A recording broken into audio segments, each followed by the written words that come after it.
หาผู้สาวกลางค่ำกลางคืนปลูกไม้ก้อนพี่น้องเลยแต่ว่าจุ่มนี่นะบ่ได้ไปหาแล้วผู้สาวมาเต็มอยู่พี่น้องเนาะลูกจะไล่คือลูกเจ้าลูกย่างนี่เอาปลูกไว้เด้อโดยมีแห้งค่ำคุณดีใจน้ำโดยจับมาสับพี่น้องว่าจันบัดนี้เอาทิ้งกดไปคนนี้ให้คนนี้ดีคนเข่าเด้อเนาะมาคำมาคุณเด้อพาสั่งภาษาเด้อเนาะไปทางใดกะตลอดปลอดภัยเนาะคอยไปคอยมาผู้ขับก็ได้พี่น้องเนาะเป็นหันเป็นนี่กันเจ็บเนาะมาคำมาคุณเนาะคำหน้าคุณหลังเอาผู้มอบก็ให้คำให้ร่ำให้รวยผู้มอบก็ได้เนาะผู้ซื้อให้ผู้วายผู้เบิ่งผู้เย่งเนาะคำพูดสุดนั่นแหละเอาเดี๋ยวจังผูกคนเนาะคนยังออกไปผูกอยู่พุ่นมาผูกกันรถคันเก่ากันญาติเราคนอ่อนนอนย่อนะเอาทิ้งเนาะจับเอาแล้วเมย์จับเอาคนนั่นแหละจับคนจับแขนแล้วจับแขนจับส่งนี่ก็ได้จับต่อต้องก็ได้เอาต่อเอาดีกดเข่าเด้อมือสั่นวันดีเนาะมือหักมือหอมมือนี่เนาะมือเต้ามือโฮมให้อยู่ดีมีแห้งเจ้าก็ได้ขับรถก็ขอให้ตลอดปลอดภัยเนาะคอยไปคอยมาบ่แม่นได้รถคักในชีวิตเอาบ่ได้เด้อเอาเคินนิดนึงเอาพี่น้องไงเนาะอยู่ดีมีแห้งเนาะดีใจนำเด้อเอาเข้ามาเคยอยู่บ่เคยเนาะบ่เคยพี่น้องเด้อคนอยู่ไทยมันไผนี่เอาบ่ปลาบ่จะปลูกแล้วบ่ยังอยู่ดีเนาะส่วนใหญ่เราก็เฮ็ดลืมไปเรื่อยได้น่ะก็ได้หายี่ห้อข่อยได้ยี่ห้อเพิ่นหายกดนี้ดีกว่าเขาเด้อจับกับน้องเพิ่นแน่สันวันดีเนาะสีมื้อนี้มื้อสันวันดีเด้อมือกับปะคอสิเขาฮู้มือสิเขาโอ้ไปแล้วบัดนี้น้ำซีโยนสิมุนหยอกเด้อหยอกกันบ่ได้หยอกก็บ่ได้หัวอีอ้ายบ่มันคัดว้าเนาะมาจันเนาะให้คนดีคิด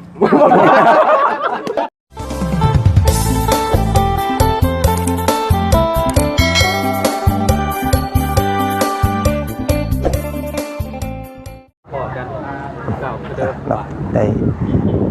เวลาเลยเด้อบาดนี้พี่น้องเอ้ยเนาะทางผู้คนเพิ่นก็มาคบกันไปแล้วหมู่คู่เบาเสียงเบาบุญบ้านป่าเนาะแล้วก็ป้าโตน้องรวมพลคนถือว่าคนดังกะแม่นมื้อนี้พี่น้องนี่เนาะน้องหัวก็มาน้องจันก็มาน้องบุตรก็มาเนาะน้องเฮงน้องจันเพ็ญพี่น้องเอ้ยแล้วก็น้องนางน้อยน้องลาน้อยเนาะน้องน้ำป้าเนื้อหอมขนาดพี่น้องเอ้ยเนาะเนื้อหอมมิลีพอนุ่มคนนี้ได้รถได้รางมีแต่คนมาร่วมยินดีนำถือว่าเป็นรถแกนรถอันนั้นเด้อนี่พี่น้องเอ้ยเนาะเอาก่อนอื่นพี่น้องเอ้ยเนาะก่อนสิเขาเบิ่งเขาส้มคลิปนี้ทางบ่อจันเนาะพี่น้องเนาะกับทักทายสบายดีพ่อแม่พี่น้องบัดสุขุสุคนคือเก่ามื้อนี้พี่น้องไอ้พ่อกันกับซ่องของบ่อจัน Channel อีกแล้วเนาะมาร่วมยินดีผูกต่อแขนมัดแขนรถน้องสอนเพิ่นพี่น้องเนาะถือว่าเป็นรถนำโชคเนาะได้จากผู้ใหญ่ใจดีเฮาสมทบกันหลายท่านเนาะก็ถือว่าโอ้ยพี่น้องเนาะเป็นรถที่แกนคนขนาดโอ้ผู้แสกผู้สาวเต็มบ้านพี่น้องเอ้ยมื้อนี้ เนาะอิจฉาน้องสอนพี่น้องเอ้ยเนาะโอ้ยเอาจักผู้ใดได้สิเป็นผู้โชคดีของน้องเพิ่นเนาะไปเข้าเบิ่งเข้าส้มน้ำกันพี่น้องเอ้ยมาแล้วพี่มาแล้วเนาะโอ้ป้อไข่ไก่คู่เนาะศาสตร์บ่มีบ่ลูกซ้อนเอาศาสตร์ออกมาก่อนครับศาสตร์ปูอยู่นอกก่อนมาบางไว้สิมันบ่อยากงามได้นี่มันเล่าให้ไก่โตมาพี่มาขับมาคุณสบายดีมาครบเบ่เลยน้องซ้อนมีหยังกันนี่คือพี่ลึกแท้นี่เนาะโอ้โหได้นี่ได้น้องทรายมาใหม่แล้วว่าเต็มเมืองเลยน้องจันน้องพัวพี่น้องไอ้น้องหน้าน้อยน้องบุตรเนาะน้องจันเพ็ญน้องอันเพ็ญพี่น้องไอ้น้องน้ำ มาโอ้รถแกนเนาะรถแกนคนขนาดรถคันนี้สมเป็นรถอันว่าสายบุญอีหลี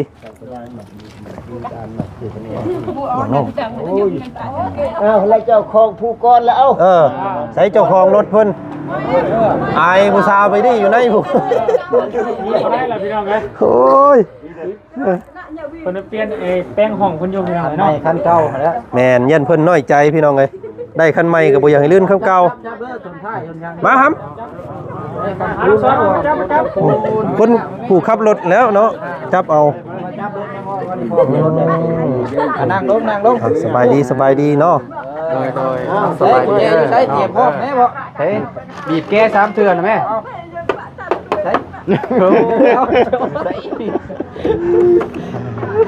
ครับให้เราแล้วผูกก่อนจะผูกก่อนผูกเจ้าของผูกเอามันงามไม่จมว่าดังๆกว่าน่ะจมยังอ่ะน่ะคอยให้แห้งเฮงโคนแหละเฮงมันหมานผูกคันเก่าน้ำหาผูกคันเก่าน้ำเด้อเพิ่นน้อยใจได้บ่ให้ลืมคุณแล้วแหละพี่น้องเอ้ยเนาะผูกจับแม่คันเก่าก็จับมันเนี้ยจับแม่จันโอ้ยคอยได้หาเงินคำเด้อนี่พาหาเงินอันนั้นพาหาเมียบอกว่าฮักเองยุดเขาต้องสอนค่อยบาทดิแค่เอาอันนี้แล้วหรอบ่น่ะได้นั่งพูดคำหอมบ่ได้มีบ่มีบ่อ๋อฮีตของเพิ่นบ่คือของเฮาเนาะแตกต่างกันอยู่เนาะมีแต่ผูกแขนมินแล้วก็มีผูกคอตัวแขนคือรถไม้อยู่พี่นี่คือสิมีพ่อน3รอบบ่แม่นบ่เจ้าของรถ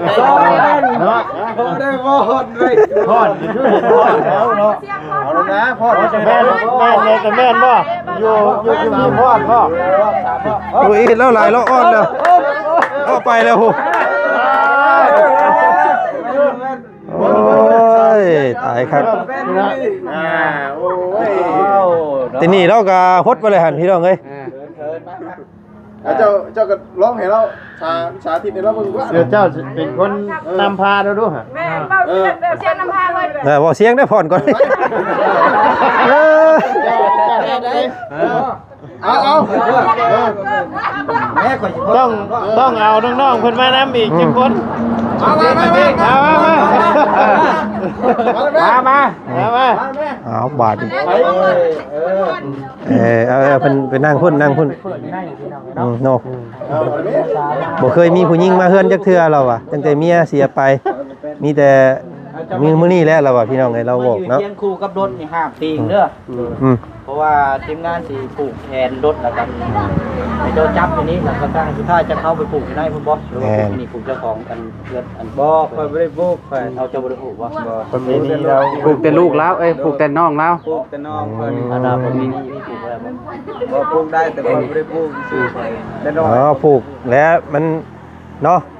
พวกอ้ายนี่แหละคุ้นเคยของพวกอ้ายนี่แหละเนาะพวกเจ้าบ่เคยกับอ้ายนี่แหละว่าพวกอ้ายเคยเฮ็ดเด้เดี๋ยวสิผูกให้ให้ผูกม่วนชื่อมันไม่ถามหาแต่เงินเพิ่นว่าไม่ใช่แต่เงินนี่มีแต่ถอดออกรถน่ะเอาเพิ่มผูกให้เรียบร้อยใช่แล้วเสียแล้วนี่เนาะได้อยู่ดอกมันผูกอันนึงก็พอ3มื้อทอนเด้อมาจ้ะผูกบ่เชียงผูกก่อนใช่บ่เนาะขออนุญาตเด้อขออนุญาตฟังเสียงน้องเพิ่นก่อนคือสีสั้นๆแท้มื้อนี้เนาะบ่สั้นแฮงอายผู้สาวนะหนาวเลยเนาะสามารถหลายนี่เฮาผูกบ่ต้องใช้เงินเนาะเดี๋ยวจะมาหลายดีได้พี่น้องเป็นตายอายผมเล่าอยู่ได้เอาเด้อเอามาค้ำมาคูณเด้อรถล่างรถใหม่ทางน้องสอนเนาะว่าคันใหม่ว่าคันเก่าก็ขอให้เฮงๆเนาะทำมาค้าขายหยังก็ขอให้เดินทางจะให้ตลอดและปลอดภัยเด้อนะนี่เนาะ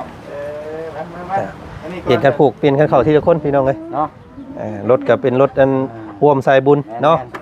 หลายคนสมทบกัน โอ้ยเดี๋ยวเฮ็ดเด้ย อย่าได้ คุณถือกันพักเชียร์กันซัดกันเนาะ พอเด้อพอเลย หรือว่าเอาบัตร ถูกพอแล้ว ครับมา ซองอะไรดิ มายืนทำการกระทุกพี่เด้อมาเอาจับ มาพี่มาพี่ มาพี่พ่อมาพี่มาพี่ไปรีอยู่เด้ จอมึงไข่อยู่วะ จอมาลูกไผ่ได้ จอมึงไข่อยู่วะ ทุกคนดูได้ชื่อเลือกไผ่เรา เออ เฮ้ย เฮ้ยนั่น กุญแจ ตัวนี้บ่ได้ใส่กระเจเด้อตัวนี้ ผมมี มีแต่นั่นเลยมีแต่ยันเลย จะได้แล้ว ได้โดย รอเดี๋ยวผูกแกนนอกโตอีกโอ้ยเอาไปเบอร์เดียวไปสิผูกต่อ มาเดี๋ยวค่อยผูกบาทนี้ มาผูกมาผูก เจ้าอันนี้ขอยืมนิดนึงเด้อจานเด้อสบายดี สบายดีเด้อสบายดีมาทุกคนเด้อ ญาติเด้อ มาปลูกเขียนเอารถ ปลูกเอารถก่อน เราสิได้พาไปหาผู้ชายกลางค่ำกลางคืนปลูกกันไว้ก่อนพี่น้องเลย แต่ว่าจุมื้อนี้นะบ่ได้ไปหาแล้วผู้สาวมาเต็มอยู่พี่น้องเนาะลูกชายคือลูกเจ้าย่างนี่เอาผูกไว้เด้อดีมีแห้งค่ำคุณดีใจน้ำ โดยมาสับพี่น้องว่าจันบาทนี้เอาทิ้งกด จริง ไปคนนี้ให้คนนี้ดีคนเขาเด้อเนาะมาค่ำมาคูณเด้อพาสร้างภาษาเด้อเนาะไปทางใดกะตลอดปลอดภัยเนาะคอยไปคอยมาผู้ขับก็ได้พี่น้องเนาะเป็นหันเป็นนี่กับเจ็บเนาะมาคำมาคูณเนาะคำหน้าคูณหลังเอา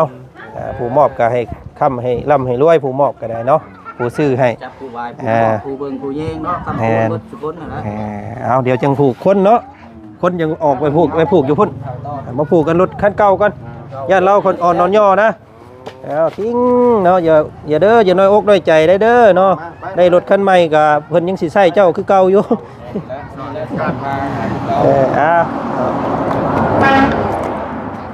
ได้แล้วมีอย่างมากมายเนาะบ่มีอันมดสวดคืออยู่บ้านเฮาเนาะบ้านเฮาเลยเพิ่น ดีเด้อพี่น้องนะ เอาหมอสูตรหมอนั่นข้างในได้บ้านเฮาเลยแต่ว่านี่บ่เป็นยักษ์ได้แล้วมีน้ำปากน้ำคอเฮานี่แหละ นะบัดนี้มาฮอดจอดถึงมือผู้ใส่เนาะเอา เกือบอยู่เมื่อคืนนี่กันเกือบข้ามคูนเกือบ2-2เกือบออกสิ เด็กนี่1-2เนาะพี่บ่คนบอกขึ้น เจ็บตับไป ได้เลยเกือบ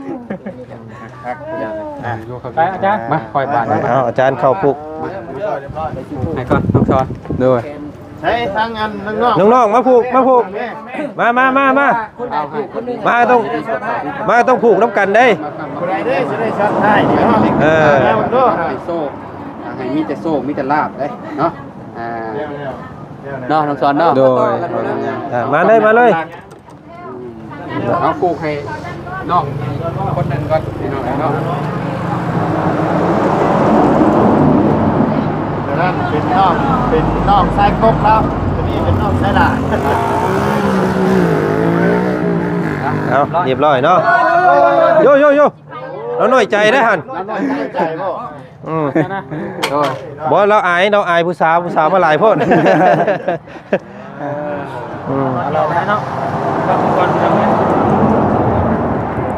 หัวใจเราเต้นแห้งจังเนาะเต้นแห้งเลย อย่าเหยียบใกล้เด้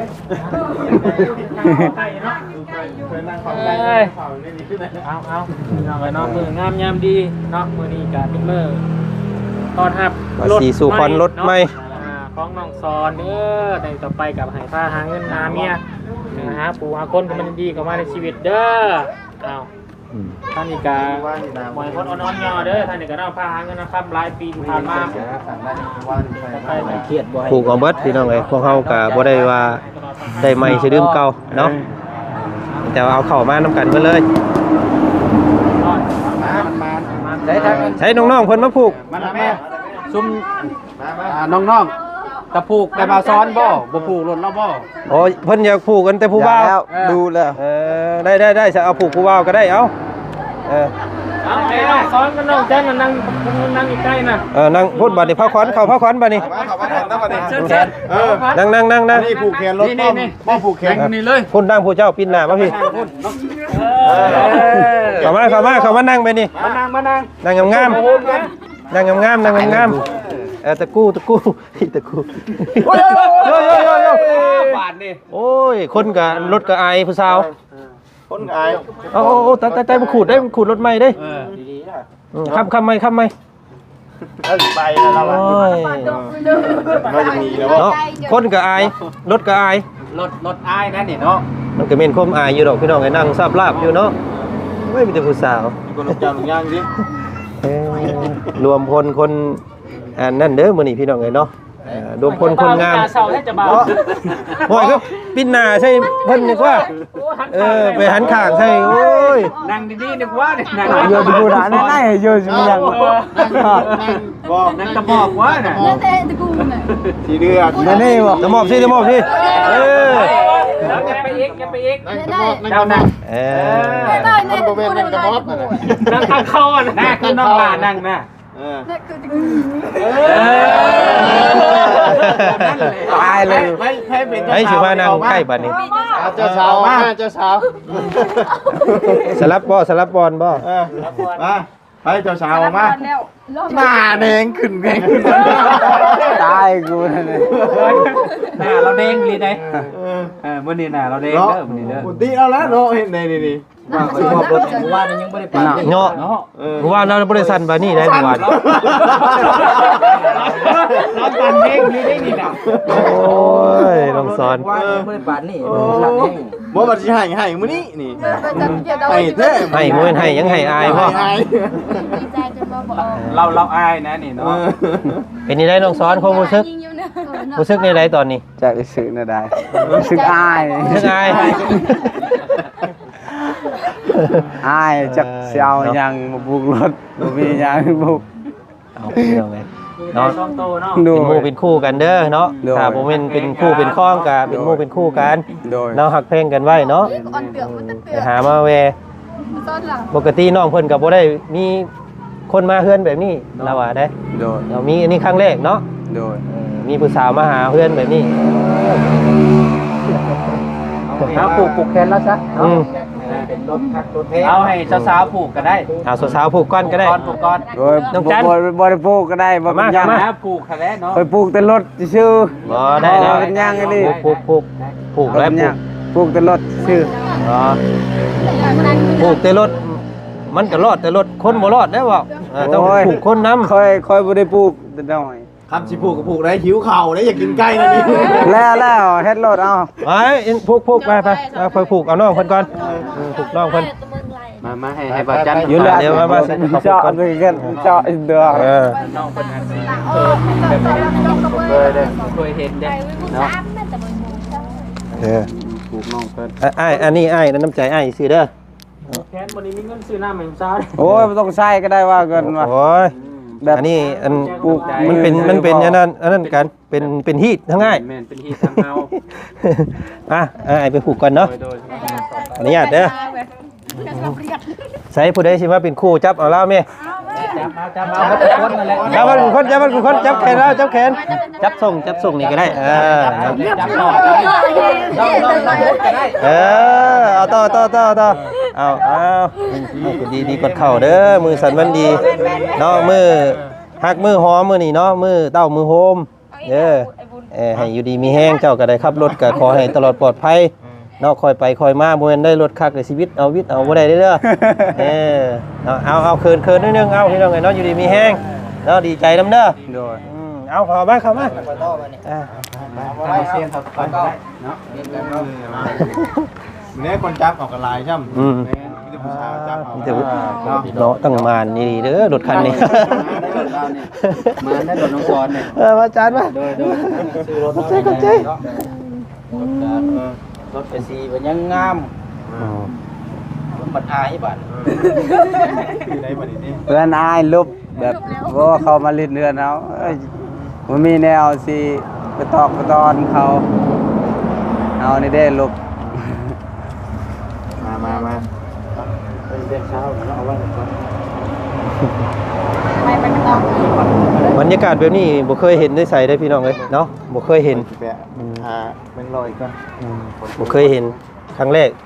พวกเฮากับครั้งแรกของพวกเฮานำได้นี่ที่ว่ารวมตัวกันแบบซี่นี่เนาะ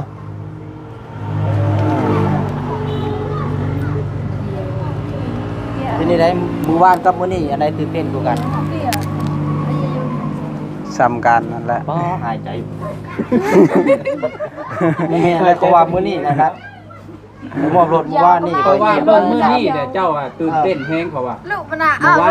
มันเอาสอน บ่ได้ยินบ่ได้ มา ยิน เหรอเนี่ยนะโมยิงมัน ที่บ่าลำทางนี่ จะ เจ้า กันโดเหรอ กันกระเชียดในแฮมาไกลทาง เอาจะจับเอาบ่นี่บ่นึงจับบ่ไกลอายุ เอา ขึ้น เอาจังมาเลยเอาเนี่ยกัน เด้อเอาให้กูนี้ให้กูนี้ให้กูนี้กดเข้าดีกดเข้าเด้อ ต้อง เอา มาบนลาย ขอนเรือนขอนชานขอนเจ้าที่เจ้าทางขอนรถขอนร่างขอนสิ่งที่ต่างๆก็คอยมาทำมาคูณ ได้วัดได้บ่ นี่เด้อเนาะ สันโพดเนาะ ขี่รถใหม่ จับเอาแล้วนี่จับผู้หนึงเลยก็ต่อกันเอาตามมุกตั้งใจด้วยล่ะ ยังแม่สอน โดย อันนี้ผมเป็นเรื่องเล่นอันนี้ บอกของน้องเพิ่นบ่เคย ความฝันนี่มันคือเรื่องจริง โดย ต่อไปมิแต่ว่าให้ระมัดระวัง โดย การขับขี่ลงทาง โดย ยังเลยยังเลย ดีไม่แห้ง โดยอยู่ดีมีแฮงหมดทุกคนเด้อ เนาะมาไผบัดนี้อาจารย์ มาคอยมา อาจารย์มาอาจารย์ หักตั้งกินนี่ โดย ติดเข่า มีไข่ นี่เราต้มอยู่ เอาใกล้อันนี้ ก็กระทัด อาจารย์จกมันเข่าใส่มือแล้วน้ำเน่หมดลืมกินนี่ มีไข่ก็เอาอันนี้เนาะ ไอ้จานจะช่วย โดย เดี๋ยวนั่นไข่น้ำพันไข่น้ำที่เข่าหันแหละนี่โอ้ย เจ้าเปิดเจ้ามาเปิดเบิ่งเอาใส่มือ ลืม จับไว้แบบนี้เอานี่แหละชมว่าอาจารย์พี่น้องเพิ่นเข้าไปก็เห็นนู่น ไปเข้าเลยพอเห็นได้เนาะ ตาลักตาแหลมได้อาจารย์ เวลาผมเคยสอนนะสั่น ตาลักตาแหลมมือน้ำร้อนคือเก่าเลยเด้อจับคือเก่าเด้อ จับ จับน้องมันคือเก่าคุณคำคูณ ต่อแขนต่อแขน อันนี้เป็นประเพณีทางพวกอ้ายเนาะ มื้อนี้ได้รับรถใหม่แล้วก็ทำคูณน้องเด้อ โดย ขอให้มีแต่โชคมีแต่ลาภได้บาดนี้เนาะไปใส่ไม่ใช่กะขอให้ตลอดปลอดภัยเด้อ โดย คำคูณ โดย โดย โอ้ยเอาไผเอาบ่ได้มาไล่ ไป มาไล่ใส่ลุย ไปมาขอบใจประบุญละลายผูกคอตัวแคนขับรถไม่แต่ว่าผมมีน้ำมุกน้ำหอมเนาะ กันแหละนี่ ที่ทางเพิ่นต่างกันเนาะ แต่ว่าเขานี่ก็มีอยู่ใน ใช้บ่ร้อยก็โดนแทง ได้อยู่ ยึดหางเงินเยอะ โอ้ยไม่ต้อง คือว่าบ่ไล่แต่โดนอะไรที่บอกว่าหน้าจออยู่ หมุนล้อถ่ายอยู่ดิโอ้ยมีครับใส่พันกีบก็ได้เนาะ โดยบ่เป็นยางบ่เป็นยาง เอา ยกมือ ข่าวแล้ว ไปเอา คนหิวผู้หิวก็หิวอยู่เนาะ เอา ซื้อ ต่อ ของ ไป ไว้ให้พี่น้องเลยนะมาซื้อ บ่ายโมงเลยเนาะ เศร้าได้นี่ บ่ได้เข้าเช้าอยู่หิวแล้ว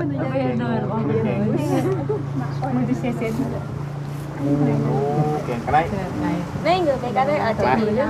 ง่ายขึ้นง่ายขึ้นดีขอเจ้ามาอยู่เพื่อนอยู่ชานเด้อน้องสอนเด้อวันนี้เด้ออยู่ดีมีแห้งได้เนาะได้รถใหม่ก็คอยไปคอยมาแล้วบัดนี้เนาะโอ้ผูกจนบ่หุ่มเขียนใหญ่ดิจ้าใหญ่ได้เขียนนะเนาะไม่ได้เขียน โอ้ยเลยเนาะลูกวัดเขาเลยฮะไปบ่บุญบ่บุญน้องๆเพิ่นก็บ่เคยเห็นแบบนี้จักเทื่อบ่เคยอยู่บ่บ่เคยเนาะบ่เคย พี่น้องเด้อคนอยู่ไทยเป็นไผนี่เอาโดนปลาป่ะจะปลูกแล้วป่ะ ยังอยู่ พอดีเนาะ ส่วนใหญ่เราก็เฮ็ดลืมไปเรื่อยได้น่ะ ก็ได้ค่ะ ยี่ห้อข่อยได้ ยี่ห้อเพิ่น ได้ดูแล เอาหายกดนี้ดีกว่าเขาเด้อ เอาจับเอาน้องเพิ่นแน่ สันวันดี เนาะสีมื้อนี้มือสันมันดีเด้อมือกับปะคอสิเขาฮู้มือกับผู้สิเขาฟัง โอ้ไปแล้วมาเนี่ย มือน้ำสีโยนสิมุนเอาหยอกเอาหยอกเด้อเอาหยอกเด้อเอาหยอกเด้อ ลายเด้อ เอาหยอกกันบ่ได้หยอกก็บ่ได้หัวเนาะ บ่เผื่อบ่ได้ลูกเห็นบ่ ได้คือเก่าเดี๋ยวนี้นะ มาตลกลืมแล้ว เบิ่ง กระจกพิธีแบบนี้เนาะ โอ้ยเส้นสุดท้ายซ้ำนับมาได้ให้ผ่านกันได้ เนาะเพิ่นนับให้คนได้บ่ เนาะ อันนี้บ่ได้ขาดบ่ได้เกินเด้ เอาเงินบาทก่อนผูกให้น้อง เขาใส่เป็นอย่างบ่ได้ป่ะ ใช้เป็นบ่เฮ้ย ไปแรกเนาะ เด้อน้องซอนอ้ายเด้ออย่าลืมเด้อเงินบาท โดยได้เวลา แต่ว่ามันอยากถึกเนี่ยเพิ่นแรกอยู่แถวนี้ แม่บ่งานนั้นผูกแขนนี่จบแล้วไปกัน2คนเฮา ได้60ติ แม่น มันกีบเลยนี่ มันอยู่แถวบ้านเฮาพุ่น65 68เนาะ เฮ้ยผูกมองไหน ขัดมือว่ะ หันมืออยากตีอ้ายบ่ มันคัด ว้ายเนาะมาจันเนาะให้คนดีคิด ยังเนี่ยแล้ว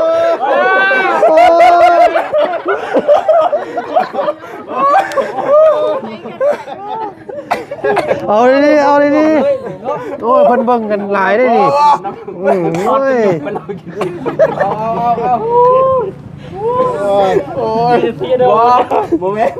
ดินมันพันกัน จะอันมาไล่กับ โอ้ยพี่น้องเอ้ย โอ้ยบ่ได้ตั้งใจเด้นี่ เจ้า เนาะ เจ้าเอาตั้งใจบาดนี้ ได้ก็อยู่ดีมีแฮงเด้อบัดนี้เนาะสาเขาแล้วบัดนี้เนาะรถไฟ มอนซื่น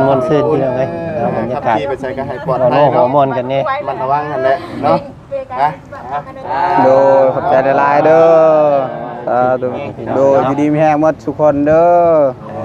เนาะ เข้าต้นนั้นกินรถเนาะ เลยนะปั้นมือจังนะแก้ไขป้อนแล้วนะ ไอ้ต้องมีเครื่องนะแต่เก่าต้องมีคนหนึงได้กินน้ำ เป็นเครื่อง เพื่อนไข่อะ เพราะคันเรายิ้มโฉดคือกะให้เราคำเดียวเลย เอา แม่นคำเดียวเลยเด้ ให้คำเดียวเลย บ่แบ่งกัน แบ่งกันนะจะแบ่งนะแบ่ง เราจะแบ่งคนใดที่เจ้าอยากให้เจ้าให้รถ จังตลาด เมื่อไรเด้เราอ่ะเราเลือกไผใจก็เจ็บแล้วแบบนี้เนาะน้อง เห็น เนาะ ไหมช็อตเลยช็อตอันช็อตเดียวนะบ่ให้อัน เอายัดปลาเดียวเลย เอาดึง น้องน้ำ เราแค่นี้ เออ โอ้ตำรายเราเด้ น้ำ น้ำใช่ไหม อย่าเด้ค่อยเราเฮงคืนอยู่เฮ็ดเราแบบนั้นเนาะ มาสิขอเก็บรูปแน่บ้านนี้สาวๆเพิ่นแนมมาทั้งพี่นี่เด้อสิเก็บรูปเงินให้ก่อนเก็บแนมมาแนมนั่งงามๆแนมมาพี่เด้อ1 2ตัวน้องซ้อนแนมกล้องเลยน้องซ้อน1 2โอเคงาม นี่แหละ เห็ดกินบัดนี้เนาะ มีแต่ให้น้องๆเพิ่นไปพักไปซับให้มันนั่นเด้อก็เฮ็ดกินได้เลย น้ำตา เลยเอาสบายดีน้องๆเด้อสบายดี สบายดีเด้อ ลุงเด้อเอาน้ำนั่นได้เอาไก่ รถน้ำตอน ลำเรื่อยๆเด้อน้องเอ้ยเนาะค่อยไปค่อยมานะพี่น้องไปสาธุขอมุกขอบใจได้เลยเนาะป้าลุงมีดินมีหัวกันแน่เด้อคลิปนี้ก็ได้เนาะอย่านั่นได้พี่น้องไงเนาะมวนซื่นดีอกดีใจน้ำน้องเพิ่นเนาะมื้อนี้ก็สาวๆเพิ่นมาหลายเนาะมื้อนี้น้องเพิ่นก็เว้ายังบ่เป็นเลยเราก็ได้อายเนาะน้องสอนพี่น้องเอ้ย เอาไปแล้วซะพี่น้องคลิปนี้สบายดีสวัสดี